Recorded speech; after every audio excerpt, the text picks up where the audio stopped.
నేటితో ముగియనుంది Delhi CM Kejriwal ED custody.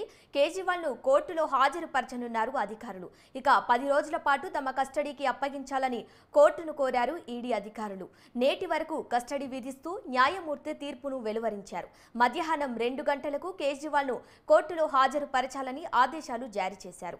మద్యం కేసులో కేజ్రీవాల్ కీలక సూత్రధారి అని ఆరోపిస్తున్నారు ఈడీ అధికారులు.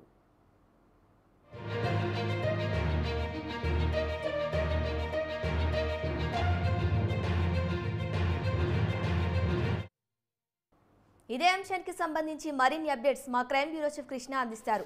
చెప్పండి కృష్ణ, మద్యం కేసులో కేజ్రీవాల్ కీలక సూత్రధారి అని ఈడీ అధికారులు ఆరోపిస్తున్నారు. దీనికి సంబంధించిన సమాచారం ఏంటి? ఈరోజు ఏదైతే అవసరమని ఇచ్చిన ఆదేశాల మేరకు మధ్యాహ్నం 2 గంటల లోపు ఏదైతే ఈడీ అధికారుల ఆధీనంలో స్టడీలో ఉన్న ఈ కేజ్రీవాల్ ని అధికారులు భారీ బందోబస్తు నడుమ కోర్టులో హాజరుపరుస్తూ సిద్ధమైనారు. ఉదయాన్నే ఆయనకు మెడికల్ పరీక్షలు కూడా నిర్వహించడం కూడా జరిగింది. ఇప్పటికైనా ఆరోగ్యం సరిగా లేదని చెప్పేసి ఆయనని వెంటనే విడుదల చేయాలంటూ అలాగే ఆయన పైన ఉన్న ఏవైతే తప్పుడు కేసులు ఈడీ అధికారులు నమోదు చేశారో వాటన్నింటినీ కూడా రద్దు చేయాలని ఆమ్ ఆద్మీ పార్టీ ఇప్పటికే గొడవ కూడా దిగడం ఆరంభంగా చేయడం కూడా జరుగుతుంది.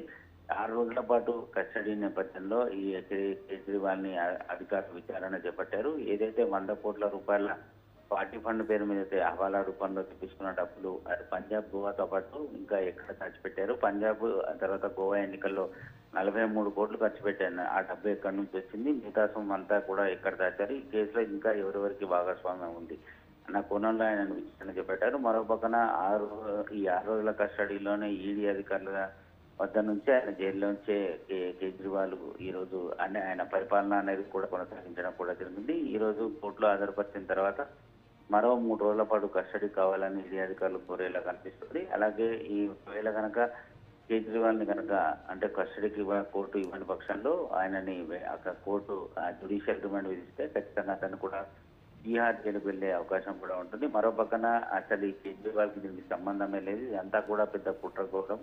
ఈ కేంద్రంలో ఉన్న బీజేపీ సర్కారు కావాలని తన మనుషులను ఈడీ అధికారులను పావులుగా వాడి ఈ తరహా అరవింద్ కేజ్రీవాల్ ని ఈ ఈడీ కేసులో ఇరికించిందంటూ ఆయన భారీ ఆరోపణలు చేశారు. ఈరోజు కోర్టులో ఆ డబ్బు ఎక్కడెక్కడికి వెళ్ళింది, దీని వెనకాల ఎవరున్నారు, ఈ విషయాలన్నీ కూడా కేజ్రీవాల్ లీగల్ టీం కోర్టుకు తెలియజేస్తారని కూడా ఆమె చెప్పడంతో కొంత టెన్షన్ వాతావరణం కూడా నెలకొంది. సో కేజ్రీవాల్ ని ఆ కోర్టుకు తీసుకొచ్చిన తర్వాత ఏం జరుగుతుంది, కస్టడీ ఇస్తారా లేదంటే ఇప్పటికే బెయిల్ పిటిషన్ వ్యవహారానికి సంబంధించి కూడా న్యాయ నిపుణులు సిద్ధమైనారు. అటు బెయిల్ వ్యవహారం జరుగుతుందా లేదంటే ఈ కేసులో కేజ్రీవాల్ నోటి నుంచి మరికొంతమంది విషయాలు వెలువడే అవకాశం ఉంటుందా, మరో పక్షంలో కోర్టు ఆయనకి జ్యుడిషియల్ రిమాండ్ విధిస్తుందా అనేది ఇప్పుడు సర్వత్రా ఉత్కంఠ వాతావరణం నెలకొంది. శిరీష.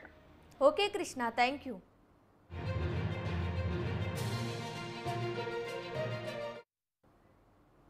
ఇవి ఇప్పటి వరకున్న అప్డేట్స్.